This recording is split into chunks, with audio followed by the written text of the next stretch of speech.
Hello, ഞാൻ Sajin, Kadakan cinema ഡയറക്ടറാണ്. ഒരുപാട് സന്തോഷമുണ്ട്. കാര്യം നമ്മുടെ സിനിമ 1 ഹിറ്റിലേക്ക് പോയിക്കൊണ്ടിരിക്കുകയാണ്. അപ്പോൾ നമുക്ക് ചില സ്ഥലങ്ങളിൽ ആളുകൾ അറിഞ്ഞിട്ടില്ല, കുറേ ഏരിയകളിൽ ആളുകൾക്ക് എത്തിയിട്ടില്ല. അതുകൊണ്ടാണ് നമ്മൾ മീഡിയ സുഹൃത്തുക്കളെ വിളിച്ചിട്ടുള്ളത്. കാരണം നിങ്ങൾക്ക് നമ്മുടെ സിനിമ കുറച്ചുകൂടെ ആളുകളിലേക്ക് എത്തിക്കാൻ പറ്റുള്ളൂ. കാര്യം വേറെ ഒന്നുമല്ല, കുറേ വലിയ വലിയ സിനിമകളുണ്ട്. അതിൻ്റെ കൂടെ നമ്മളൊരു കൊച്ചു സിനിമ കളിക്കുന്നുണ്ട്. നല്ല റെസ്പോൺസ് വരുന്നുണ്ട്. ഒരുപാട് ആളുകൾ വിളിക്കുന്നുണ്ട്. നല്ല തിയേറ്റർ റെസ്പോൺസ് വരുന്നുണ്ട്. അപ്പോൾ കുറച്ചും കൂടെ ആളുകളിലേക്ക് വൈഡായിട്ട് എത്തണമെന്നുണ്ടെങ്കിൽ നമ്മൾ എല്ലാവരും ഒന്ന് കൂടെ നിന്നേ പറ്റും. അപ്പം അതിന് വേണ്ടിയിട്ടാണ് നമ്മൾ പെട്ടെന്നൊരു പ്രസ് മീറ്റിംഗ് വിളിച്ചിട്ടുള്ളത്. കാരണം നമുക്ക് ഈ കുറഞ്ഞ സമയത്തിനുള്ളിൽ വലിയൊരു വൈഡായിട്ടൊരു പ്രൊമോഷനിലേക്ക് പോകാനുള്ളൊരു ടൈം ലിമിറ്റേഷൻ ഉള്ളതുകൊണ്ടാണ് നമ്മളിങ്ങനെ ഒരു പ്രസ് മീറ്റ് ഇമ്മീഡിയറ്റ്ലി വിളിച്ചിട്ടുള്ളത്. അപ്പോൾ ഒരുപാട് സന്തോഷം. ഞങ്ങളെല്ലാവരും വളരെ ഹാപ്പിയാണ്. ആദ്യമായിട്ടാണ് ഒരു പ്രസ് മീറ്റിന്റെ ഫ്രണ്ടിൽ വന്നിരിക്കുന്നത്. അതിൻ്റെതായിട്ടുള്ള ടെൻഷൻ ബേസിലുണ്ട്, പക്ഷെ അത് വേറെ ടെൻഷനൊന്നുമില്ല. അപ്പോൾ ബാക്കി കാര്യങ്ങളിലേക്ക് കിടക്കാം.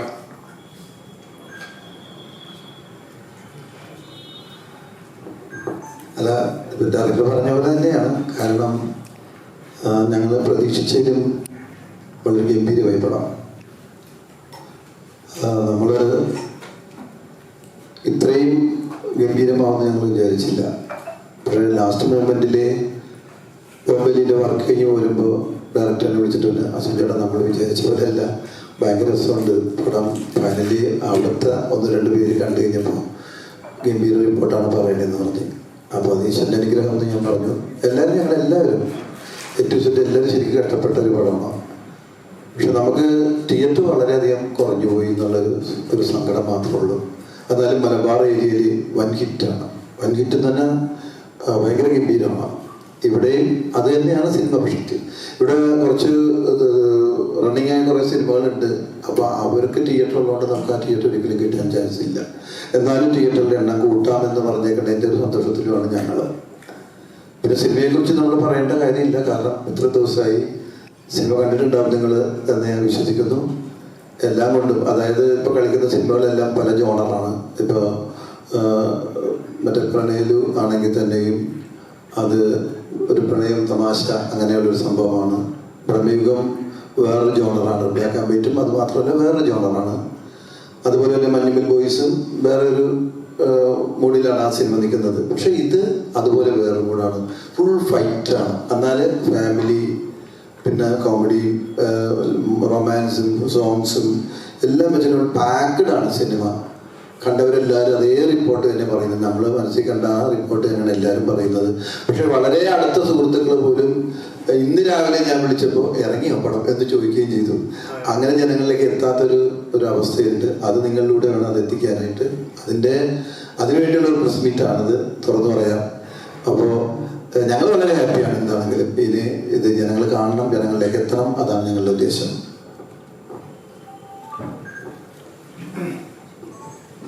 നമസ്കാരം. ഈ പറഞ്ഞ പോലെ പ്രൊമോഷന്റെ ഒരു പരിമിതി ഉള്ളതുകൊണ്ട് ഇങ്ങനൊരു പ്രസ് മീറ്റ് വിളിച്ചതാണ്. രണ്ടാമത് മലബാർ ഏരിയയിൽ ഈ പടം നന്നായിട്ട് വർക്കാവുകയും നമ്മുടെ മധ്യ കേരളത്തിലോ തെക്കൻ കേരളത്തിലോ ഒന്നും വർക്കാവാതെ, ഇല്ലെങ്കിൽ ഈ പറയുന്ന നമ്മൾ പ്രതീക്ഷിച്ച മലബാർ ഏരിയ സംബന്ധിച്ച് ബാക്കിയുള്ള കളക്ഷൻസ് നമുക്ക് ഇവിടെ വരുന്ന കുറവ് വരുന്ന എനിക്ക് തോന്നുന്നു. പടത്തിന്റെ റിലേറ്റബിലിറ്റി ഒരു പ്രശ്നമാണ്. അതായത് നമ്മളിങ്ങനെ സംസാരിക്കുന്നത് അനധികൃത മണൽക്കടത്ത്, മണൽ മാഫിയ പോലുള്ള സബ്ജക്റ്റുകളാണ്.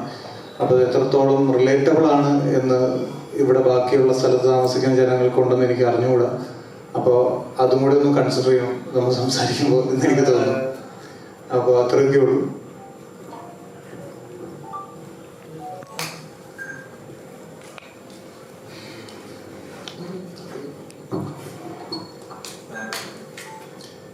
നമ്മൾ സിനിമ ഇപ്പോൾ ഓടിക്കൊണ്ടിരിക്കുകയാണ്. ഇപ്പോൾ ഹക്കിംജി പറഞ്ഞ പോലെ തന്നെ ഈ ഭാഗത്തും മാത്രമാണ് നമുക്ക് സിനിമകൾ, തിയേറ്ററുകളൊക്കെ കുറവുള്ളത്. മലബാർ ഏരിയകളിൽ ഇപ്പോൾ സിനിമ നല്ല രീതിയിൽ ഓടിക്കൊണ്ടിരിക്കുന്നുണ്ട്. അപ്പോൾ നിങ്ങൾ മാക്സിമം ഒന്നുകൂടി പുഷ് ചെയ്തിട്ട് ഒന്നുകൂടി സിനിമ ആളുകളിലേക്ക് എത്തിക്കാൻ. പ്രൊമോഷൻ്റെ ഒരു കുറവ് നമുക്കുണ്ടായിരുന്നു കുറച്ച്. ഓക്കെ. ഹലോ, ഞാൻ ഈ പടത്തിൻ്റെ സൗണ്ട് ഡിസൈനറാണ്. അപ്പം ഇവരിൽ ഞാൻ ഏറ്റവും ലാസ്റ്റ്ലി ടീമിലേക്ക് വരുന്ന ആളാണ്. അപ്പോൾ ഞാൻ പടം കണ്ടു. അപ്പോൾ ഞാൻ സജിനോട് പറഞ്ഞു എനിക്ക് മലപ്പുറം പോകണം, ഇതിൻ്റെ സൗണ്ട് എഫക്ട്സും കാര്യങ്ങളെല്ലാം റെക്കോർഡ് ചെയ്യണം എന്ന് പറഞ്ഞു. അപ്പോൾ ഞാൻ ഒരു 3 ദിവസം മലപ്പുറത്ത് പോയി. ഇപ്പൊ പറഞ്ഞ ഈ റിലേറ്റബിലിറ്റി ഉണ്ട് ഈ മണൽ മാഫിയ എന്ന് പറയുന്ന പരിപാടിയൊക്കെ. മണൽ മാഫിയ അല്ല, ഞാൻ മലപ്പുറത്ത് വെളുപ്പിനെ ഈ മമ്പാട് പുഴമാട് എന്ന് പറയല്ലേ, പുഴമാട്ടില് ഞാൻ രാവിലെ ആംബിയൻസ് എടുക്കാൻ പോയി. കാരണം നമ്മുടെ പടം തുടങ്ങുന്ന സീൻ എന്ന് പറയുന്ന ഒരു 10 മിനിറ്റോളം ബാക്ക്ഗ്രൗണ്ട് സ്കോർ ഇല്ല. ആംബിയൻസും എഫക്ട്സും ഡയലോഗ്സും ദൂരെ നിന്ന് കേൾക്കുന്ന ശബ്ദങ്ങളും വെച്ചിട്ടാണ് അത് ഡിസൈൻ ചെയ്തേക്കുന്നത്. അപ്പൊ അത് അറ്റ്മോസ്ഫിയർ നിങ്ങൾ തിയേറ്ററിൽ കണ്ടവർക്ക് അത് കറക്റ്റായിട്ട് എക്സ്പീരിയൻസ് ചെയ്തിട്ടുണ്ടായിരിക്കും. അപ്പൊ എനിക്ക് ലൈവ് സൗണ്ട് റെക്കോർഡ് ചെയ്യണം. അപ്പൊ അതിന് ഞങ്ങൾ 1-2 MS മൈക്കുകളും മറ്റു പരിപാടികളൊക്കെ ആയിട്ട് പോയപ്പോൾ ഈ പരിപാടി, ഈ സിനിമയിൽ നടക്കുന്ന പരിപാടി നേരിട്ട് കണ്ട ആളാണ് ഞാൻ. അവിടെ മണല് കോരുന്നുണ്ട്, ഇതേപോലെ തന്നെ ബൈക്കിൽ ചാക്കിലടുക്കി കയറ്റി കൊണ്ടുപോകുന്നുണ്ട്. ഈ പരിപാടികൾ അവിടെ നടക്കുന്നുണ്ട്. ഇതിനിടയ്ക്ക് നിന്ന് ഞാൻ മൈക്കും വെച്ച് ഈ സാധനങ്ങൾ അവിടുത്തെ ആംബിയൻസ് റെക്കോർഡ് ചെയ്ത ആളാണ്.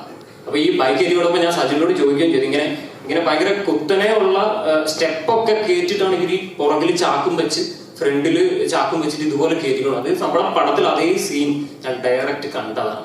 അല്ല നമുക്ക് ഇവിടെ പരിചയമില്ലായിരിക്കും ഇങ്ങനൊരു പരിപാടി എന്നുള്ളത്. പക്ഷെ ഞാനത് ഡയറക്റ്റാണ് ഞാൻ സജിനോട് ചോദിച്ചത്, ഇത് നടക്കുന്നതാണോ, നീ നോക്ക് എന്ന് പറഞ്ഞിട്ടാണ്. എനിക്കതൊന്നും അത്ഭുതമായിരുന്നു. പക്ഷെ ഈ സാധനം നേരിട്ട് കണ്ടു. അപ്പുറത്ത് ദൂരോട്ട് നോക്കുമ്പോൾ ഇതുപോലെ തന്നെ ടിപ്പർ ഇറക്കിയിട്ടിരിക്കുകയാണ്. അവർ ലോഡ് ചെയ്യുന്ന പരിപാടികൾ അവിടെ നടക്കുന്നുണ്ട്. അപ്പൊ ആ നാട്ടിലെ ഒരു കഥയാണ് ഈ സിനിമ പറയുന്നത്. അത് നിങ്ങൾ പോയി കഴിഞ്ഞാൽ അവിടെ ഉള്ളവർക്ക് അത് ഭയങ്കരമായിട്ട് റിലേറ്റബിൾ ആണ്. അതുകൊണ്ടാണ് ആ സ്ഥലങ്ങളിൽ അല്ലെങ്കിൽ മലബാർ, മറ്റു ഏരിയ, നോർത്ത് കേരളയിലേക്ക് ഈ പടം നന്നായി റീച്ച് ആയിട്ടുണ്ട്. തിയേറ്ററിന്റെ എണ്ണം റിലീസ് കഴിഞ്ഞിട്ട് കൂടിയിട്ടുണ്ട്. നമുക്ക് ഇങ്ങോട്ടാണ് മറ്റു പടങ്ങൾ ഇങ്ങനെ നിൽക്കുന്നുള്ളതുകൊണ്ടാണ് നമുക്ക് തിയേറ്റർ കിട്ടാനുള്ള ഒരു ബുദ്ധിമുട്ടുള്ളത്. പക്ഷെ ഇനി നെക്സ്റ്റ് വീക്കിലേക്ക് കിടക്കുമ്പോൾ ഉറപ്പാണ് തിയേറ്ററിന്റെ എണ്ണം ഇവിടെയും കൂടും, ഇത് കൂടുതൽ ആൾക്കാരിലേക്ക് എത്തും.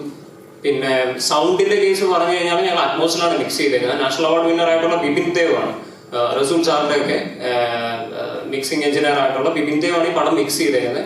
ഞാൻ റസൂൽ സാറിന്റെ അസോസിയേറ്റ് ആണ്, അസിസ്റ്റന്റ് ആണ്. അപ്പോൾ നമ്മൾ സൗണ്ടിൽ ആണെങ്കിൽ പോലും എല്ലാ കാര്യവും വളരെ കൃത്യമായി എന്തൊക്കെ നിങ്ങൾക്ക് തിയേറ്റർ എക്സ്പീരിയൻസ് തരേണ്ട രീതിയിൽ തന്നെയാണ് ഈ പടം ചെയ്തിരിക്കുന്നത്. അപ്പൊ നിങ്ങൾ എല്ലാവരും, അതുകൊണ്ടാണ് നമ്മൾ ഈ പ്രസ് മീറ്റ് വിളിക്കുന്നതെന്ന് വെച്ചാൽ കൂടുതൽ ആൾക്കാരിലേക്ക് ചെല്ലണം. നിങ്ങളിത് തിയേറ്റർ എക്സ്പീരിയൻസ് ചെയ്യണം. ഒരിക്കലും OTT എന്ന് പറഞ്ഞ് ഇരിക്കരുത്. നമ്മൾ തിയേറ്ററിന് വേണ്ടി ഉണ്ടാക്കിയ സിനിമയാണ്. അപ്പൊ നിങ്ങളിത് കാണണം, സപ്പോർട്ട് ചെയ്യണം. നിങ്ങളുടെ സപ്പോർട്ട് ഇല്ലാതെ ഈ പരിപാടി, സിനിമ എന്ന് പറയുന്നത് ഈ കൊച്ചു സിനിമയ്ക്ക് വേണ്ടതാണ്. ഒരു 10-15 ദിവസം നല്ല രീതിയിൽ ഇത് ഓടണം. അതിന് നിങ്ങളുടെ എല്ലാം സപ്പോർട്ട് ഞങ്ങൾ പ്രതീക്ഷിക്കുന്നു. ദിവസങ്ങളായിട്ട് സിനിമയുടെ പ്രൊമോഷൻ്റെ ഭാഗമായിട്ട് മലബാർ ഏരിയയിൽ കുറേ തിയേറ്ററുകൾ ഞാൻ കയറിയിരുന്നു. അപ്പോൾ അവിടെയുള്ള സാധാരണ ആളുകളുടെ ജെന്യുവനായിട്ടുള്ള അഭിപ്രായം എന്താണെന്ന് വെച്ച് കഴിഞ്ഞാൽ, വലിയ അത്ഭുതമൊന്നുമില്ല കേട്ടോ, പക്ഷേ നമ്മളെ വെറുപ്പിച്ചിട്ടില്ല എന്നുള്ള ഭയങ്കര ജെന്യുവനായിട്ടുള്ള ഒരു അഭിപ്രായമുണ്ട്. എനിക്കും അത് തന്നെയാണ്. ഈ സിനിമയിൽ ഭയങ്കര അത്ഭുതങ്ങൾ കാണിച്ച് നിങ്ങളെ പേടിപ്പിക്കും, ഞെട്ടിക്കും. അങ്ങനെയൊന്നും നമ്മൾ ഒരു വാഗ്ദാനങ്ങളോ അല്ലെങ്കിൽ ഒരു വീമ്പ് വർത്തമാനങ്ങളോ ഒന്നുമില്ല. പക്ഷേ ഈ സിനിമ നിങ്ങളെ വെറുപ്പിക്കില്ല. നിങ്ങൾക്ക് ആദ്യം മുതൽ അവസാനം വരെ അതിൽ ട്രാവൽ ചെയ്യാൻ കഴിയും, അത് എൻജോയ് ചെയ്യാൻ കഴിയുമെന്ന് തന്നെയാണ് എൻ്റെയും അഭിപ്രായം. പിന്നെ പ്രമോഷൻ, ഇപ്പോൾ അദ്ദേഹം പറഞ്ഞപ്പോൾ പ്രമോഷൻ്റെ ഒരു വീഴ്ച എന്ന് പറഞ്ഞു. ശരിക്കും പ്രമോഷൻ്റെ വീഴ്ച അല്ല, ഇപ്പോൾ മലയാള സിനിമയുടെ ഒരു എന്താ പറയുക, ഒരു പൂക്കാലമാണ് നടന്നുകൊണ്ടിരിക്കുന്നത്. അവിടെ നമ്മൾ പോയിട്ട് ഒന്ന് ശ്രദ്ധിപ്പിക്കണമെങ്കിൽ ഈ ചെയ്യുന്ന ഒന്നും പോരാ, അതിൻ്റെ അപ്പുറത്തേക്ക് ചെയ്യേണ്ട വരും. ഭയങ്കരമായി നടന്നുകൊണ്ടിരിക്കുന്ന ഒരു സമയത്ത് മാക്സിമം നമ്മുടെ പ്രൊമോഷൻ ചെയ്യുന്നുണ്ട്, പല രീതികളിലും ചെയ്യുന്നുണ്ട്. പക്ഷെ അത് പോരാ എന്ന് തോന്നിയത് കൊണ്ടാണ് ഇപ്പം ഇതും കൂടി നമ്മൾ ചെയ്യുന്നത്. Thank you.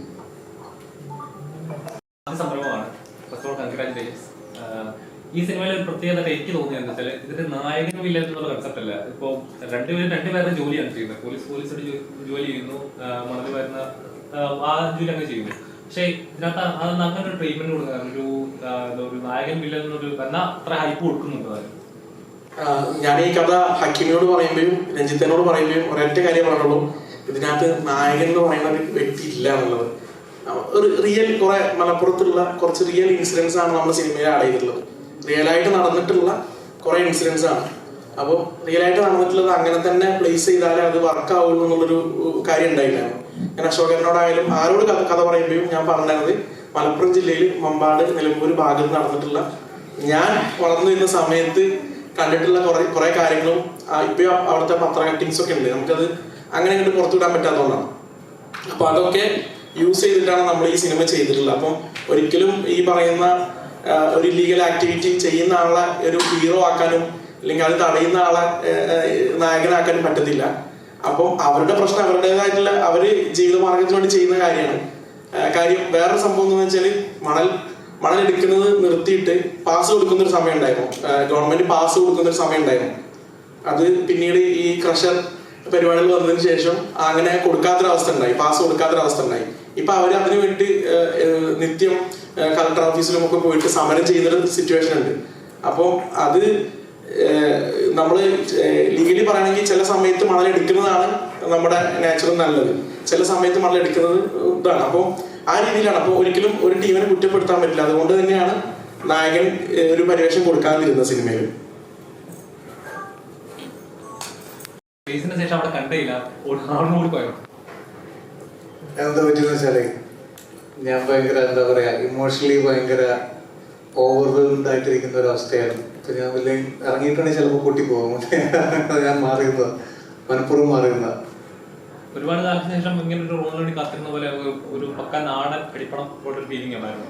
അതിനോട് ഇതുപോലത്തെ റോളിന് അങ്ങനെ കാത്തിരുന്ന് കിട്ടിയ വേഷം അങ്ങനെയൊന്നും പറയാൻ പറ്റില്ല. പക്ഷെ ഒരു മൂവി ആദ്യമായിട്ട് ഷോൾഡർ ചെയ്യുമ്പോൾ അല്ലെങ്കിൽ കേന്ദ്ര കഥാപാത്രമായിട്ട് അഭിനയിക്കുമ്പോൾ ഉണ്ടാകുന്ന ഒരു ഫീലിങ്സ് എല്ലാ മനുഷ്യരെയും പോലെ തന്നെ എനിക്കും ഉണ്ടായിരുന്നു.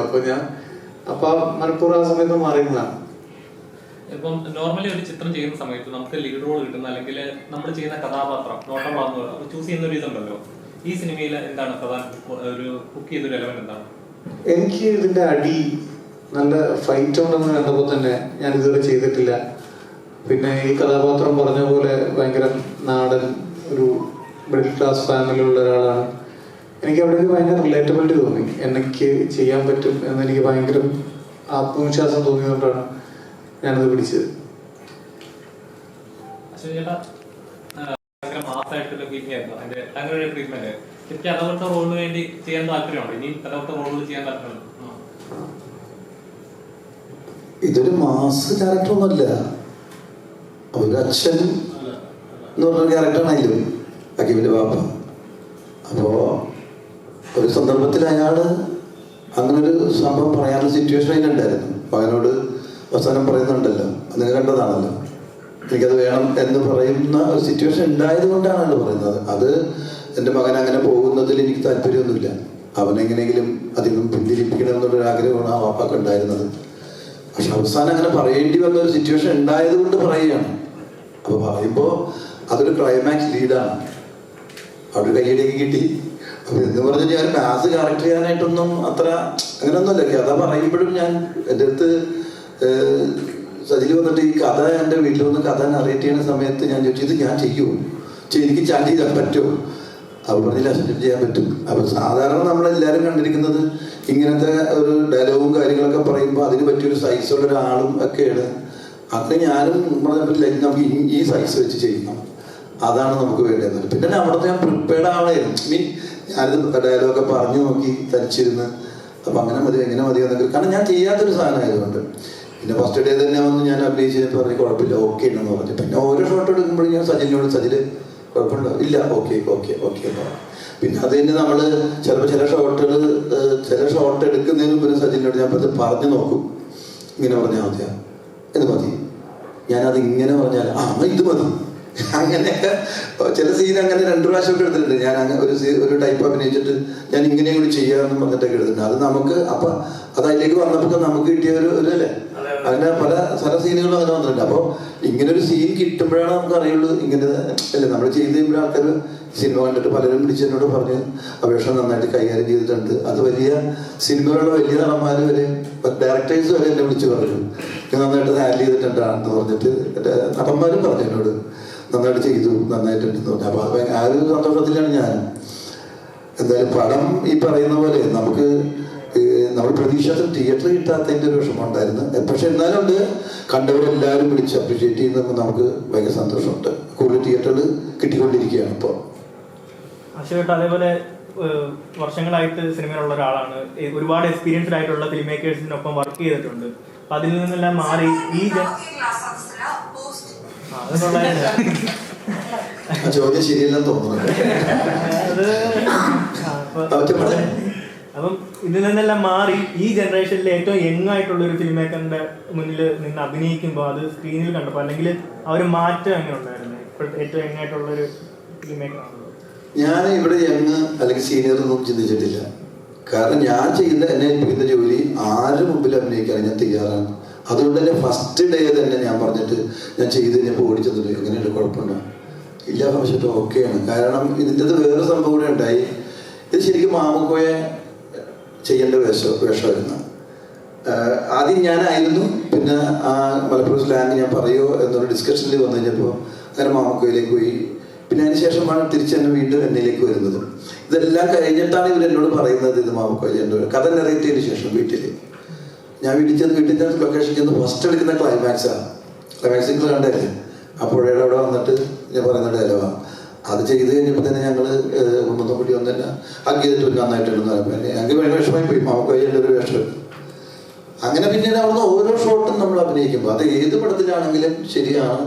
ഞാൻ അഭിനയിക്കുമ്പോഴും ഞാൻ ചെയ്ത് തന്നെ ഓടിയുന്ന ഡയറക്ടർ എങ്ങനെ ഓക്കെയാണ് അസോസിയേറ്റോട് ചോദിക്കും, കൂടെ അഭിനയിക്കുന്നവരോട് ഇപ്പോഴും ഞാൻ ചെയ്യുന്നുണ്ടത്. അത് കഴിഞ്ഞിട്ട് ഞാൻ പറയും ഇതിന് വേറെ ടൈപ്പ് ആണെങ്കിൽ ഇങ്ങനെ ചെയ്ത് നോക്കട്ടെ. അത് നമ്മൾ അങ്ങനെ നോക്കാം. ചിലർ ഇത് മതി എന്ന് പറയും. ചില പല കാര്യങ്ങളും ഉണ്ടായിരിക്കും ചിലപ്പോൾ ഇത് മതി എന്ന് പറയണം. അതുപോലെ തന്നെയാണ് ഡബിങ് സമയത്തും ഏത് പടമാണെങ്കിൽ ഒരു ഡയലോഗ് 2-3 ടൈപ്പ് ഞാൻ ഡബ് ചെയ്യാറുണ്ട്. ഇങ്ങനെ പറഞ്ഞു, ഇങ്ങനെയൊന്ന് പറഞ്ഞാലോ, ഇങ്ങനെയൊന്ന് പറഞ്ഞാലോ. അപ്പം അവരെയും പറയാം ഇതാ കുറച്ചുകൂടി ബെറ്റർ. അപ്പം എല്ലാം നമ്മൾ പറഞ്ഞാൽ ഇത് ഓക്കെ, ഇത് മതി എന്ന് തീരുമാനിക്കാൻ നമുക്ക് മാത്രം കൊണ്ട് കഴിയില്ല. നമ്മൾ ചെയ്യുന്നത് നമ്മൾ കാണുമ്പോൾ അവരാണ് കൂടുതൽ കൂടി ജഡ്ജ് ചെയ്യാൻ പറ്റുന്നത് എന്ന് പറയാൻ തന്നെ വേറൊരു കാര്യമുണ്ട്. ലോകത്തെ ഏതൊരു നടനും നടിയും പറഞ്ഞിട്ടുള്ളൊരു കാര്യമാണ്, ഒരു നടനും നടിക്കും പൂർണ്ണമായിട്ട് അഭിനയിക്കാൻ പറ്റില്ല. നോ കംപ്ലീറ്റ് ആർട്ടിസ്റ്റ് എന്ന് പറഞ്ഞാൽ ആരുമില്ല ഇവിടെ. കാരണം എന്താ വെച്ചാൽ നമ്മൾ അഭിനയിച്ച സംഭവം നമ്മൾ സ്ക്രീനിൽ കണ്ടു കഴിഞ്ഞാൽ അവിടെ കുറച്ചുകൂടി നന്നാക്കുക എന്ന് വേൾഡ് ടോക്കാണത്. അവിടെ ഒരിക്കലും പൂർണ്ണമായിട്ട് അഭിനയിക്കാൻ പറ്റില്ല. അതേപോലെ ഇപ്പം തിയേറ്ററുകൾ മറ്റ് സിനിമകൾ ഓടുന്നുണ്ട്. ഇപ്പം അതിലെ ബ്രഹ്മയോഗം എടുത്ത് നോക്കുകയാണെങ്കിൽ അർജുൻ അശോകൻ നായകനായ ചിത്രമാണ്. അപ്പം അതിനെപ്പറ്റി എങ്ങനെ വീട്ടില് അർജുനേട്ടനായിട്ട് സംസാരിച്ചോ? നിന്റെ പടം കാണാൻ അതെനിക്ക് വളരെ ഇഷ്ടപ്പെട്ടു. എനിക്ക് ആ പടം തന്നെ ഇഷ്ടമായി. എല്ലാം ഗംഭീരമായിട്ട് അഭിനയിച്ചു. എല്ലാ സൈഡും ഗംഭീരമാണ് അതിൻ്റെ. അപ്പം അത് ഓരോന്നിടത്ത് പറയാൻ പറ്റില്ല. മുകളിൽ നിന്ന് ഒരിക്കലും ഞാൻ അത്രയും നല്ല പെർഫോമൻസ് ഞാൻ പ്രതീക്ഷിച്ചില്ല. കാരണം ഈ പടം അഭിനയിക്കാൻ പോകുമ്പോഴും അച്ഛൻ ഞാൻ പോകണം, അതിൻ്റെ പടമാണ്, അതിനെക്കുറിച്ച് വിശദീകരിച്ചിട്ട് പറയുമൊന്നുമില്ല.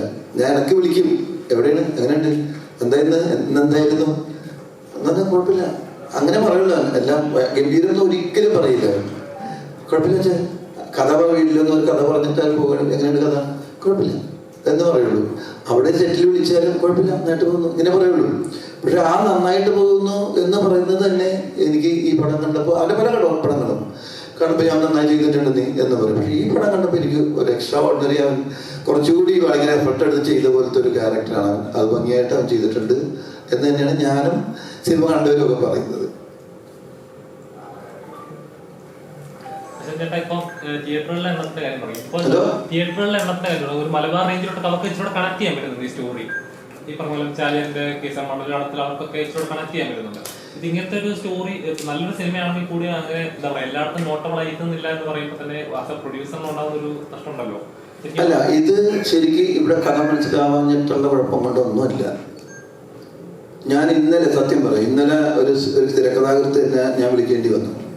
അത് വേറൊരു കാര്യത്തിനുണ്ട്. വിളിച്ചിട്ട് പറഞ്ഞ് അപ്പൊ ആദ്യം പറഞ്ഞ വെച്ചാല് ഭ്രമയുഗം കണ്ടു, ഞാൻ പറയാൻ വിട്ടുപോയി, നന്നായിട്ടുണ്ടെന്ന് പറഞ്ഞ് മറ്റത് കണ്ട് ഇത് കണ്ടത്. ഞാൻ ആ കടകൻ കണ്ട അത് ഇറങ്ങിയ എന്റെ കല്യാണ സത്യം എന്നോട് ചോദിച്ചത് ഇന്നലെ. ആളുടെ പേര് ഞാൻ പറയുന്നില്ല. അത് ഇറങ്ങിയോ എന്ന് ചോദിച്ച പലരും ഉണ്ട് ഇങ്ങനെ. അപ്പൊ ആളുകളിലേക്ക് എത്തിയിട്ടില്ല. ഇത് അതിലെ അതിന്റെ സബ്ജക്റ്റ് വൈസ് പ്രശ്നം അങ്ങനെ ഒന്നുമില്ല. ഇൻട്രസ്റ്റഡ് ആണ് ഞാനിത് എല്ലാ ആംഗിളും നോക്കിയത്. കാരണം ഒരു പടം എന്ന് പറഞ്ഞ ഒരു സിനിമ എന്ന് പറയുന്നത് കണ്ടിരിക്കാൻ നല്ല മൂഡായിരിക്കണം. നമുക്ക് ബോറടിപ്പിക്കരുത് ഒരിക്കലും. അവിടെ ശരിയായി ഇവിടെ ശരി അങ്ങനെ കണ്ടു കഴിഞ്ഞാൽ സിനിമ ഒരു സിനിമയും കാണാൻ പറ്റില്ല. ഒരു സിനിമയും നമുക്ക് കാണാൻ പറ്റില്ല അത്രയും ഇതായിട്ട്. ഡയറക്ടറിന്റെ അടുത്താണ് പടം കണ്ടതിന് ശേഷം പുള്ളി റിവ്യൂ ഇട്ടു. അപ്പം അതിലെ പുള്ളി എടുത്തു പറയുന്ന ഒരു കാര്യം എന്ന് വെച്ച് കഴിഞ്ഞാൽ ഇപ്പം ഈ മണൽ വാരല് ഒരു 10 വർഷം മുന്നേ അല്ലെങ്കിൽ ഒരു 20 വർഷം മുന്നേ ആയിരുന്നു ഈ സംഭവങ്ങൾ നടന്നുകൊണ്ടിരുന്നത്. കാരണം പുള്ളി ആ നാട്ടുകാരനാണെന്ന് പറയുന്നുണ്ട്. പക്ഷേ ഈ ഒരു കാലഘട്ടത്തിലേക്ക് വരുമ്പം ഗവൺമെന്റ് ഉൾപ്പെടെ മണൽവാരലിനെ പ്രോത്സാഹിപ്പിക്കുന്നുണ്ട്. കാരണം മാനുഫാക്ചേർഡ് സാൻഡ് ഉപയോഗിച്ചുകൊണ്ടിരിക്കുകയാണ് ഇപ്പോൾ കുറച്ച് കാലമായിട്ട്. അപ്പം ഗവൺമെന്റും അതിനെ പ്രോത്സാഹിപ്പിക്കുന്നുണ്ട്. അപ്പം ഈ ഒരു ടൈമിൽ ഈ ഒരു വിഷയം ആക്റ്റാവുന്നില്ല എന്നുള്ള രീതിയിൽ പറയുന്നുണ്ട്. അപ്പൊ അതിനോടുള്ളൊരു പ്രതികരണം എന്താണ്? ഇല്ല, ഒന്നാമത്തെ കാര്യം റിവ്യൂസ് അതിൽ എന്ത് വേണം പറഞ്ഞോണ്ട് അത് കുഴപ്പമില്ല. പക്ഷെ ഞാൻ പറഞ്ഞ കാര്യം എന്താണെന്ന് വെച്ചാല്, ഇപ്പം നേരത്തെ ചിക്കു പറഞ്ഞ പോലെ നമ്മൾ സൗണ്ട് ഡിസൈൻ ചെയ്യാൻ വേണ്ടി പോയ സമയത്ത് അവിടെ നടക്കുന്നുണ്ട്, ഇപ്പോഴും അവിടെ നടക്കുന്നുണ്ട്. ഏർലി മോർണിംഗ് അവിടെ നിലമ്പൂര് മമ്പാട് പ്രദേശങ്ങളിൽ പോയി കഴിഞ്ഞാൽ ഇപ്പോഴും അവിടെ നടക്കുന്ന കാര്യമാണ്. അതിപ്പോ കാലങ്ങളായിട്ട് നടക്കാം. ഞാൻ എന്നും ഡെയിലി കാണുന്നതാണ് അവിടെ. പിന്നെ ഈ മലബാർ ഏരിയയിലൊക്കെ ഈ സംഭവം ഇപ്പോഴും മണൽ എടുത്തുകൊണ്ടിരിക്കുന്നുണ്ട്. അതിൽ വലിയ കാര്യമൊന്നുമില്ല. പിന്നെ അത്രേ ഉള്ളൂ. അതാണ് അതിന്റെ ഉത്തരം. ഇപ്പോഴും നടക്കുന്നുണ്ട് എന്നുള്ളതാണ് അതിന്റെ ഉത്തരം. വേറെ കാര്യം പറയട്ടെ. ഇവിടുത്തെ നിയമപരമായിട്ട് ഒരാളും കൈക്കൂലി വാങ്ങാൻ പാടില്ല, അല്ലേ? ശിക്ഷിക്കാം. ഇവിടെ കൈക്കൂലി വാങ്ങുന്നില്ലേ? അല്ലേ? പറയാൻ പറ്റുമോ? ഇല്ലെന്ന്. കൈക്കൂലി വാങ്ങുന്നവർ കൂടുതലാണ്. ശിക്ഷിക്കാൻ വേണ്ടി ഒരാളെ ശിക്ഷിക്കാൻ പിടിച്ചാലും തന്നെ ചില ശിക്ഷകൾ ഉണ്ടാകാറുണ്ട്. അപ്പൊ അങ്ങനെയാണെങ്കിൽ കൈക്കൂലി വാങ്ങുന്ന ഒരു സബ്ജക്റ്റ് എന്ന് പറഞ്ഞാൽ അത് ആ കാലഘട്ടത്തിൽ പറയേണ്ടതല്ലേ എന്ന് പറയുന്നത് എപ്പോഴും ഉണ്ടത്. നമ്മളൊരു കലാസൃഷ്ടി ഉണ്ടാക്കുമ്പോൾ അത് ഇൻട്രസ്റ്റഡ് ആയിരിക്കില്ല, കണ്ടിരിക്കാൻ മൂടായിരിക്കണം. അത് എപ്പോഴുള്ള കഥയാണ്. ഇപ്പൊ പ്രമേയകഥ അന്ന് പറയാൻ എന്തുകൊണ്ടാണ് ഇപ്പൊ പറയേണ്ട കഥയാണെന്ന് പറയുക ആരെങ്കിലും? അങ്ങനെ പറഞ്ഞ ഒരാളാണ് വന്ന് ഞാൻ കണ്ടായിരുന്നത്. അത് ആരാന്ന് എനിക്കറിയാൻ പാടില്ല. ഒരു പടത്തിനെ കുറിച്ച് പറഞ്ഞിട്ട് ഒരു റിവ്യൂ പറയുന്ന ഒരാളാണ്. ഞാൻ അത് ഏതാണെന്ന് എനിക്ക് മനസ്സിലായില്ല. അയാൾ പറഞ്ഞു തുടങ്ങിയിട്ട് ഈ പടത്തിനെ കുറിച്ച് ഒരു പ്രേക്ഷകൻ പറഞ്ഞു അത് മറ്റേ കാണിച്ചു. പ്രമേയത്തിനെ കുറിച്ച് ഞാൻ കണ്ടു പടം. പടം കണ്ടിട്ട് ആകെ ഞാൻ 10-15 മിനിറ്റ് തന്നെ ഞാൻ ഉറങ്ങിപ്പോയി. 10-15 മിനിറ്റ് ഞാൻ ഉറങ്ങിപ്പോയി. അയാൾ പറഞ്ഞ സ്റ്റൈലാണെന്ന്. അതിൻ്റെ അയാൾ വേറെ സൂപ്പർ സ്റ്റാറിൻ്റെ ഇന്ന് മൊമെന്റ് മേടിക്കുന്ന ഒരു ഫോട്ടോയും അവിടെ കാണിച്ചു. നിങ്ങൾ കണ്ടു കാണിച്ചില്ല നിങ്ങളെ നല്ലല്ല അതും കാണിച്ചു. എന്നിട്ട് പിന്നെ പുള്ളി പറഞ്ഞു പക്ഷേ ക്യാമറ ഗംഭീരമായിട്ട് നല്ല മേക്കിംഗ് ആണ്. ഈ 15 മിനിറ്റിന് ഉറങ്ങിയാണ് ഈ 2-19 മിനിറ്റ് ചിലപ്പോൾ എങ്ങനെ കണ്ടു. മേക്കിങ്ങിന് ഗംഭീരമാണ്, നല്ല ക്യാമറയാണെന്നൊക്കെ പറയാൻ. അപ്പൊ എന്തും പറയാന്നുള്ളതാണ്. ഇപ്പൊ ഈ ഉറുമ്പിന്റെ സ്വഭാവം എന്താണ്? ഉറുമ്പിനെ വേണ്ടി നമ്മുടെ കാര്യത്തിൽ അടിക്കും അല്ലേ? അത് ഉറുമ്പിന്റെ സ്വഭാവമാണ്, കുറ്റം പറയാൻ പറ്റില്ല. അതിന് വെള്ളത്തിൽ കിടക്കണേ കൈയിട്ട് നമ്മളിങ്ങനെ പൊക്കിയെടുത്ത് കരപ്പലിട്ട് കയറി വരാൻ സമയത്ത് നമ്മൾ കടിയടിച്ചിട്ടേ പോകുള്ളൂ. അങ്ങനെ ചില റിവ്യൂസ് പറയുന്ന ആൾക്കാരാണത്. അവർ പറഞ്ഞോട്ടെ എന്നെ ഏതാനും വലിയ ബുദ്ധിമുട്ടാണ്. അവർ പറഞ്ഞോട്ടെ, അത് പറഞ്ഞ സിനിമയ്ക്ക് ഒന്നും സംഭവിക്കാൻ പറ്റില്ല. കണ്ണാടി നോക്കി സ്വന്തം രൂപം കണ്ടാൽ തന്നെ ദേഷ്യപ്പെടുന്ന ആൾക്കാരെ അവരൊക്കെ. അതാണ്, അത് സൃഷ്ടിയാണ്. അങ്ങനെ അതാരും കുറ്റം പറയാൻ പറ്റില്ല. ഒന്നുമില്ല, ഒറ്റ കാര്യം കൂടെ. മഞ്ഞുമൽ ബോയ്സ് സിനിമ ഇറങ്ങിയിട്ട് ഞാൻ റിവ്യൂ കണ്ടു. ഖാലിദ് റഹ്മാൻ പുള്ളിനെ ഒരു ഡ്രൈവർ ചേട്ടൻ ലെജൻഡാണ്. പുള്ളിനൊക്കെ ലെജൻഡായിട്ട് കാണുന്ന ആളാണ്. എന്നിട്ട് പുള്ളിനൊക്കെ ഒരു ഡ്രൈവർ ചേട്ടൻ എന്ന് പറയുമ്പോൾ സിനിമയുടെ ഒരു കാര്യങ്ങൾ അറിയാണ്ട് വെറുതെ പറയുമ്പോൾ ഒരു ബുദ്ധിമുട്ട്. അത്രേ ഉള്ളൂ. റിവ്യൂ പറഞ്ഞോട്ടെ. അവര് നമ്മള് സിനിമ റിലീസാക്കുന്നത് തിയേറ്ററിലാണ്, യൂട്യൂബിനകത്തല്ല. അപ്പം യൂട്യൂബിനകത്ത് റിലീസായി ഈ ഒരു കണ്ടന്റിന് വേണ്ടിയിട്ട് എന്തും പറയാന്നുള്ളത് ശരിയായിട്ടുള്ള കാര്യമില്ല. പക്ഷെ ഈ പറഞ്ഞ പോലെ അവര് പറഞ്ഞ അവർക്ക് അവരുടേതായിട്ടുള്ള സ്വാതന്ത്ര്യം അവർ പറഞ്ഞോട്ടെ. പക്ഷെ ഇതും കൂടെ ശ്രദ്ധിക്കണം. നമ്മളൊക്കെ ഒരുപാട് ഞാൻ 21ാമത്തെ വയസ്സ് തുടങ്ങിയ പരിപാടിയാണ്. 24 വയസ്സായി. വെറുതെ എന്തെങ്കിലും പറയണേക്കാളും ബെറ്റർ പോസിറ്റീവായിട്ട് പറയാന്നുള്ളതാണ്. നിങ്ങളൊക്കെ പോസിറ്റീവായിട്ടല്ലേ. എനിക്ക് ഒരുപാട് മീഡിയ ടീം എന്നെ ഹെൽപ്പ് ചെയ്തുകൊണ്ടാണ് ഇന്ന് ഇവിടെ ഞാൻ നിൽക്കുന്നത്. നിങ്ങളെല്ലാവരും നമ്മുടെ PR ടീം എല്ലാവരും ഉള്ളതുകൊണ്ടാണ് നമ്മൾ ഇവിടെ നിൽക്കുന്നത്. അപ്പോൾ അതിൻ്റെതായിട്ട് സന്തോഷമുണ്ട്. അപ്പോൾ പോസിറ്റീവായിട്ട് ചിന്തിക്കാൻ നോക്കുക. മലയാളത്തിന്റെ പൂക്കാലാണ്. ആ പൂക്കാലം ഒന്നും കൂടെ പൂത്താലേ നമ്മുടെ മലയാള സിനിമ ഇനി മുന്നോട്ട് പോകുള്ളൂ. അതേപോലെ ഇനി ഇൻസ്പിറേഷൻ ആവാനുള്ള ഒരു വ്യക്തിയാണ്. അപ്പം ഇത്തരത്തിലുള്ള ഒരു നെഗറ്റീവ് കാര്യങ്ങളൊക്കെ പറയുമ്പോൾ അത് തളരാറുണ്ടോ, അതോ എന്താണ് ഓവർകം ചെയ്തത് എങ്ങനെയാണ്? ഇല്ല, തളരാറൊന്നുമില്ല. പിന്നെ ഈ എനിക്ക് ഒരു ഇതുണ്ടായെന്ന് വെച്ചാൽ ഞാൻ സത്യം പറഞ്ഞു കഴിഞ്ഞാൽ ഈ റിവ്യൂ എന്ന കാര്യം ഞാൻ മാത്രം അറിയാണ്ടിരുന്നു. ലാസ്റ്റാണ് ഞാൻ അറിഞ്ഞത്. റിവ്യൂ വന്നതിന് ശേഷം ഞാൻ വാട്സപ്പിൽ ബ്രോഡ്കാസ്റ്റിലേക്ക് ഈ സാധനം ഇടുമ്പോൾ എല്ലാവരും ഷെയർ ചെയ്യുന്നുണ്ടായിരുന്നു. കുറച്ച് കഴിഞ്ഞപ്പോഴത്തേക്ക് ഒരു ബൾക്കായിട്ടുള്ള കുറച്ച് ആളുകൾ ഷെയറിങ് കുറഞ്ഞു. അപ്പോൾ ഞാൻ വിചാരിച്ചു ഇനിയിപ്പോൾ അത് ബ്രോഡ്കാസ്റ്റ് ഇട്ടിട്ട് അവർക്ക് മടുത്തിട്ടായിരിക്കും എന്നുള്ളത്. പിന്നെ ഈ ബ്രോഡ്കാസ്റ്റ് ഇട്ടിട്ട് ഷെയർ ചെയ്യാത്ത ആളുകൾ ഓരോരുത്തർ ലിങ്കിനെ അയക്കാൻ തുടങ്ങി. ഇങ്ങനെ ഇത് റിവ്യൂ വന്നിട്ടുള്ളത്. അപ്പൊ ഞാൻ വിചാരിച്ച അത് എന്താ കേട്ടത് അത്രേ ഉള്ളൂ. അല്ലാണ്ട് സങ്കടമായിട്ടൊന്നുമില്ല. പടം ഓടുന്നുണ്ട്. കാരണം എല്ലാവരും പോസിറ്റീവായിട്ട് നമ്മൾ എത്ര നെഗറ്റീവ് പടം വരുമെങ്കിലും പോസിറ്റീവായിട്ടുള്ള കാര്യങ്ങൾ നിന്നുകൊണ്ടിരിക്കുന്നുണ്ട്. അപ്പൊ നമുക്കത് നമ്മളെ ഗ്രോ ചെയ്യണം. ഇപ്പം നമ്മുടെ ടീമിലുള്ളവരൊക്കെ തന്നെ പറയുന്നുണ്ട് നല്ല സിനിമയാണ്, സിനിമ ഒരിക്കലും മോശം പറയില്ല. അറ്റ്ലീസ്റ്റ് തിയേറ്ററിൽ പോയിട്ട് ഒരു 150 രൂപ കൊടുക്കാനുണ്ടെങ്കിൽ തിയേറ്ററിൽ പോയിട്ട് അല്ലെങ്കിൽ 200 രൂപ കൊടുത്ത് തിയേറ്ററിൽ പോയിട്ട് കണ്ടു കഴിഞ്ഞാൽ ഒരിക്കലും മോശമില്ല എന്നാണ് എല്ലാവരും പറയണം. അപ്പൊ ആ ഒരു സന്തോഷം എനിക്കുണ്ട്. അതിൽ ഞാൻ സംതൃപ്തനാണ്. ഇത് ഇങ്ങനെ എല്ലാവരും അടിച്ചേൽപ്പിക്കാൻ തുടങ്ങി കഴിഞ്ഞാൽ എല്ലാവർക്കും വരാൻ ടെൻഷനാവും. പ്രൊഡ്യൂസേഴ്സിനാണ് വരാൻ ടെൻഷൻ. കാരണം പ്രൊഡ്യൂസേഴ്സിന് പേടിയാണ് ഇപ്പോൾ, ഓരോ പ്രൊഡ്യൂസേഴ്സിനും വരാൻ പേടിയാണ്. കാര്യം ഒരു ഇത്രയും നല്ലൊരു പ്രൊഡക്റ്റ് ഉണ്ടാക്കിയിട്ട് ആ സിനിമ ഒന്നും അല്ലാണ്ടായി പോകാന്ന് പറയുന്നത് വളരെ വലിയ കാര്യമാണ്. അതാണ് അത്രയേ ഉള്ളൂ. മലയാള സിനിമയിലെ എല്ലാ മുഖ്യ സിനിമകളിലും കുറച്ച് നാളായിട്ട് ഇപ്പൊ പുറത്തിറങ്ങിയുള്ളൂ. ഒരു സമയത്ത് തിയേറ്ററുകളൊന്നും ഇല്ലാതെ ആളുകൾ കയറാൻ സമയത്ത് ബ്രഹ്മയോഗം പോലൊരു പടം വന്ന് തിയേറ്ററിൽ അങ്ങനെ അന്ന് തൊട്ട് തുടങ്ങിയതാണ്. അപ്പൊ ഈ സിനിമയുണ്ട്, എങ്ങനെയാണ്, എന്താണ്? സന്തോഷം. ഇപ്പൊ ഇനി വരുന്ന 1-2 സിനിമകളോടി വരാനുണ്ട്. അപ്പോൾ ഇതൊരു സമയമാണ്. സിനിമയ്ക്ക് നമ്മളെ ആവശ്യമുള്ളപ്പോൾ നമ്മൾ അതിൻ്റെ ഒപ്പം നിന്ന് പണിയെടുക്കുക എന്നുള്ളതാണ്. നമുക്ക് ആവശ്യമുള്ളപ്പോൾ എപ്പോഴും കിട്ടണമെന്നില്ല. സിനിമ ഇപ്പം എന്നെ ആവശ്യപ്പെടണമെന്ന് തോന്നുന്നു. അപ്പം ഞാൻ ഉഷാറായിട്ട് നിൽക്കണം. അപ്പോൾ ചെയ്യുന്ന എല്ലാ കഥാപാത്രങ്ങളെ കുറച്ച് നെഗറ്റീവ് ഷെയ്ഡുള്ള കഥാപാത്രം എടുക്കുന്നുണ്ട്, അല്ലാതെ പോസിറ്റീവ് ആയിട്ടുള്ളത് വരുന്നുണ്ട്. ഇപ്പം നമ്മുടെ വാലിബലിലെ കഥാപാത്രമായാലും ശരി, ബ്രഹ്മയോഗത്തെ കഥാപാത്രമായാലും ശരി, ഇതിലെ കഥാപാത്രങ്ങളെ ചിലത് നെഗറ്റീവാണ്, ചിലത് പോസിറ്റീവാണ്. അപ്പോൾ ചെയ്യുന്ന കഥാപാത്രങ്ങളുണ്ടാകുന്ന ഷിഫ്റ്റ് ഉണ്ടോ? അപ്പോൾ എങ്ങനെയാണ് കഥാപാത്രം യൂസ് ചെയ്യുന്നത്? അവര് ആ സമയത്ത് നമുക്ക് പറഞ്ഞു തരുന്നത് കണ്ണും കാതും നന്നായി തുറന്നു വെച്ച് നമ്മൾ കേൾക്കുന്നു, അതേപോലെ തന്നെ അനുസരിച്ച് നമ്മൾ ചെയ്യുന്നു എന്ന് മാത്രമേ ഉള്ളൂ. അതിൻ്റെ വേറെ പരിപാടികളൊന്നും അങ്ങനെ പറയാൻ അറിയില്ല. മാക്സിമം ചെയ്തത് വീണ്ടും വരരുത് എന്നൊക്കെയുള്ളൊരു ആഗ്രഹമൊക്കെ ഉണ്ട്. മാക്സിമം എന്നെ കാണാതെ ആ കഥാപാത്രത്തിനെ കാണണം എന്ന് ഞാൻ ആഗ്രഹിക്കാറുണ്ട്. അതേപോലെ സംവിധായകർ എന്നെ നല്ല രീതിയിൽ സപ്പോർട്ട് ചെയ്യാറുണ്ട്, പറഞ്ഞു തരാറുണ്ട്. അത് കേട്ട് ചെയ്യാൻ ഇതുവരെ സാധിച്ചിട്ടുണ്ട്.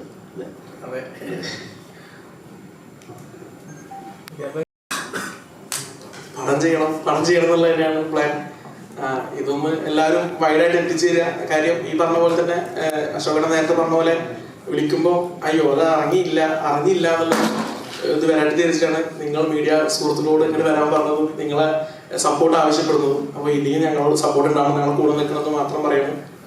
അടുത്ത പ്രൊജക്ട് വരട്ടെ, ചെയ്യണം, എത്രയും പെട്ടെന്ന് ചെയ്യണം. അടുത്ത പ്രോജക്റ്റ് എനിക്കറിയാം. അപ്പൊ അതിനെക്കുറിച്ച് പറയാൻ പറ്റില്ല, പക്ഷെ ഇതിനേക്കാൾ ഗംഭീരമാണത്, നോ ഡൗട്ട്. ഞാനുണ്ടാകുന്ന ഞാനല്ല തീരുമാനം. അല്ലല്ല, കഥ എനിക്കറിയാം. ഞാൻ ആ കഥ കേട്ടിട്ടുണ്ട്. വേറൊരു സ്റ്റൈലാണ്, വേറൊരു രീതിയിലാണ് ചെയ്തേക്കുന്നത്. രസമാണത്. കാരണം ഞാൻ എൻ്റെ ദിവസങ്ങളിൽ മാത്രമേ അഭിനയിച്ചിട്ടുള്ളൂ ഈ പടത്തിൽ. ടോട്ടലി കാണുന്ന തിയേറ്ററിലാണ്. അപ്പൊ ഇങ്ങനത്തെ ഒരു ഡയറക്ടറാണ് അത്. ഈ പടം കാണുന്നതിന് മുമ്പിലും മറ്റേ കഥ എന്നോട് പറഞ്ഞു. കണ്ടു കഴിഞ്ഞപ്പോൾ ഞാൻ ആ ആംഗിളിലാണ് ആ കഥ ഞാൻ കൺവേർട്ട് ചെയ്തത്. അതത് ഗംഭീരം, ഡെഫിനറ്റാണ്.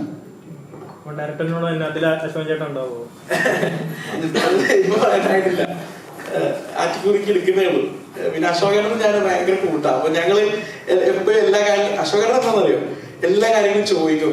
വിളിച്ചിട്ട് നമ്മുടെ വീട്ടിലാണെങ്കിൽ പോലും എന്താണ്, സുഖാണോ, ഓക്കെ അല്ലേ, ഉപ്പാന്റെ കാര്യം ഉമ്മാന്റെ കാര്യം, വീട്ടിലെല്ലാ കാര്യം ചോദിക്കും അശോകേട്ടൻ. അപ്പൊ ഞങ്ങൾ എപ്പോഴും സംസാരിച്ചുകൊണ്ടിരിക്കുന്നതുകൊണ്ട് എനിക്ക് ഷെയർ ചെയ്യാൻ പറ്റിയ ഒരാളാണ്. അപ്പൊ ഞാൻ ഒരു ദിവസം ഇരുന്നിട്ട് അങ്ങനെ കഥ പറഞ്ഞുപോയി. പുള്ളി ഭയങ്കര എക്സൈറ്റഡ് ആണ്. അപ്പൊ എന്തായാലും നോക്കാം നമുക്ക് ഭാവിയിൽ. സെറ്റിൽ വന്നിരുന്നോ? എനിക്ക് അദ്ദേഹത്തിന്റെ ജീവിത ചരിത്രം വളരെ ബ്രീഫായിട്ട് ഇങ്ങനെ പറഞ്ഞപ്പോഴാണ് കൂടുതൽ ഇഷ്ടപ്പെട്ടത്. അതായത് നമ്മുടെയൊക്കെ ജീവിതത്തിൽ ഭയങ്കര ബന്ധമുണ്ട്. അങ്ങനെയാണ് ഞാൻ എപ്പോഴും എന്താ ഉപ്പത്തിറക്കുന്നു എന്നൊക്കെ ചോദിക്കുന്നത്.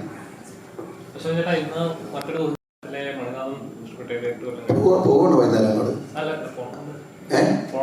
നമ്മൾ പോകും. അപ്പം ചേട്ടന് എന്താണ് മണിച്ചേട്ടൻ എന്ന് പറയുമ്പോൾ ഇന്നും മലയാളികൾ ഇന്നും ഓർക്കുന്ന അദ്ദേഹം ചെയ്തിട്ടുള്ള കഥാപാത്രം ഇന്നും മലയാളികളുടെ മനസ്സിലുണ്ട്. സംശയിക്കാത്ത കാര്യമല്ലേ. പിന്നെ മണി എന്ന് പറഞ്ഞു കഴിഞ്ഞാൽ നാദമാണ്. പണ്ട് അങ്ങനെ ടൈറ്റിൽ വന്നെങ്കിലും എവിടെയും ലോകത്തുള്ള എല്ലാ മലയാളികൾക്കും മനസ്സിലൊരു നാദമായിട്ട് ഇപ്പോഴും മുഴുകി നിൽക്കുന്ന ഒരു ക്യാരക്ടറാണ് മണി. അത് അഭിനയത്തിലാണെങ്കിലും പാട്ട് കൊണ്ടാണെങ്കിലും തമാശ കൊണ്ടാണെങ്കിലും സാമ്പത്തികം കൊണ്ടാണെങ്കിലും ശരീരം കൊണ്ടാണെങ്കിലും ഒക്കെ ചെയ്തിട്ടുള്ളൊരു മനുഷ്യനാണ്. ഒരാളുടെ ചെറിയൊരു വേദന കേട്ട് അപ്പം തന്നെ അതിന് പ്രതിവിധി കാണാൻ പറ്റുന്നതാണെങ്കിൽ ഏത് രീതിയിലാണ് പ്രതിവിധി കാണുന്നത്? പൈസ കൊണ്ടാണോ, ശരീരം കൊണ്ടാണോ, അല്ലെങ്കിൽ വാക്കുകൊണ്ടാണോ, എന്തും തയ്യാറാകുന്ന ഒരാളാണ്. കാരണം എനിക്ക് വളരെ അടുത്ത് അറിയാവുന്ന ഒരു ആർട്ടിസ്റ്റാണ്, ഒരു നല്ല മനുഷ്യനാണ് മണി. അപ്പോൾ അത് ഭയങ്കര വിയോഗം തന്നെ. കുറേ പറയേണ്ടി ചിലപ്പോൾ കരഞ്ഞു. ഇന്നിപ്പോൾ മരിച്ച ദിവസമാണ്. ഇന്ന് ചാലക്കുടി പറഞ്ഞു. ഇത് കഴിഞ്ഞോട്ട് ഞങ്ങൾ പോകും. അവിടെ പോകണം. അവിടെ സുന്ദരദാസ്, സിബി സാറ്, അനുശോചന യോഗം ഉണ്ടായി, പങ്കെടുക്കണം. മണിയെക്കുറിച്ച് നമുക്ക് വിശദീകരിച്ച് പിന്നെ പറയണ്ടല്ലോ, എല്ലാവർക്കും അറിയാം, പിന്നെ ഞാൻ പറയണതില്ല.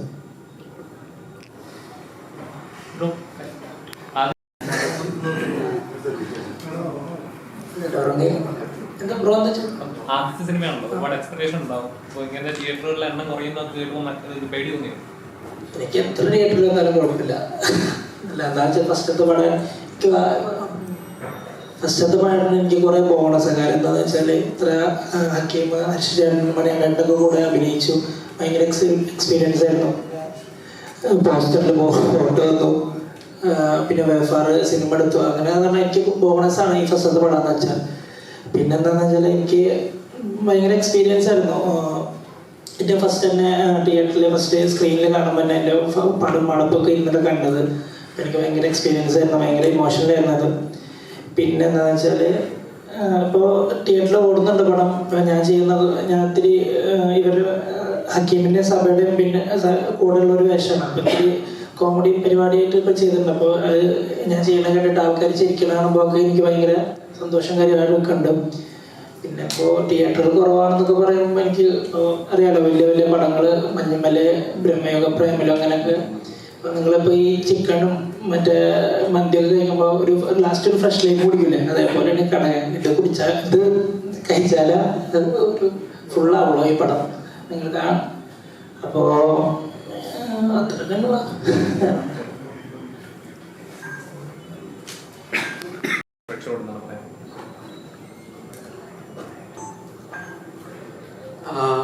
Kadakan must theatre വാച്ചാണ്. തിയേറ്ററിൽ പോയിട്ട് കണ്ടാലേ അതിന്റെ ഫീൽ കിട്ടുള്ളൂ. ഈ ജിക്കു ഒരുപാട് സൗണ്ടിൽ കുറെ എക്സ്പെരിമെന്റ് ചെയ്തിട്ടുണ്ട്. അതുപോലെ തന്നെ അശോകേട്ടന്റെ ക്യാരക്ടർ ഞങ്ങൾ ക്യാരക്ടർ പോസ്റ്റർ ചെയ്യാൻ വേണ്ടിയിരുന്ന സമയത്ത് ഞാൻ വേറെ വീഡിയോ ചെയ്യാമെന്ന് വിചാരിച്ചിരുന്നു. അപ്പോൾ ഞങ്ങളെല്ലാവരും പറഞ്ഞത് അശോകേട്ടൻ്റെ ആ ക്യാരക്ടറിന്റെ പ്ലേസ്മെന്റ് അത് തിയേറ്ററിൽ നിന്ന് തന്നെ കാണണം. അപ്പോൾ മൊത്തത്തിൽ ഫൈറ്റ് ആണെങ്കിലും അതിന്റെ സൗണ്ട് ഡിസൈൻ ആണെങ്കിലും ഗോപിച്ചേട്ടന്റെ മ്യൂസിക് ആണെങ്കിലും എഡിറ്റിംഗ് ഒക്കെ ആണെങ്കിലും അത് വലിയ സ്ക്രീനിൽ ഇരുന്ന് കാണണം. അപ്പൊ എല്ലാവരും തിയേറ്ററിൽ പോയി സിനിമ കാണാം. ഒരുപാട് വലിയ സിനിമകളുണ്ട്, അതിന് കൂടുതൽ നമ്മളെ സിനിമ തിയേറ്ററിൽ തന്നെ പോയി കാണാം. ഒരിക്കലും അതൊരു നഷ്ടമാവില്ല. ഒരുപാട് അവകാശവാദങ്ങളൊന്നും നേരത്തെ പറഞ്ഞ പോലെ വെറുപ്പിക്കൂല, എന്തായാലും ആരെയും വെറുപ്പിക്കൂല. കണ്ടിരിക്കാം, കണ്ട് സമാധാനത്തിൽ ഇരുന്നിട്ട് നമുക്ക് ഫുൾ എന്റർടൈൻമെന്റ് ആയിട്ടുള്ള ഒരു പാക്കേജിൽ പണം കണ്ടുപോരാന്നുള്ളതാണ്. അപ്പൊ എല്ലാവരും തിയേറ്ററിൽ തന്നെ പോയി കാണാം. അറിയാത്തവരെ നിങ്ങൾ അറിയിക്കാം. ഈ പടത്തിൽ അഭിനയിച്ചുകൊണ്ട് കേട്ടിരുന്നു. ബസൂക്കയുടെ എന്തെങ്കിലും അപ്ഡേഷൻസ് പറയാൻ പറ്റുമോ? ഞാനത് എനിക്കൊന്നും പറയാൻ പറ്റില്ല. ക്യാരക്ടറോ ഒന്നും പറ്റില്ല. എപ്പോഴാണ് ഒന്നും പറയാനായിട്ടില്ല. ബസൂക്ക ഇതെന്താ പറയുക, എഗ്രിമെന്റൊന്നും പറയലെന്ന് പറയും. അതുകൊണ്ടാ എന്റെ ജോലി പോകും.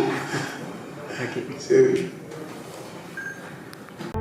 കൂടുതൽ വീഡിയോസിനായി B4 Place ഫോളോ ചെയ്യൂ, സബ്സ്ക്രൈബ് ചെയ്യൂ.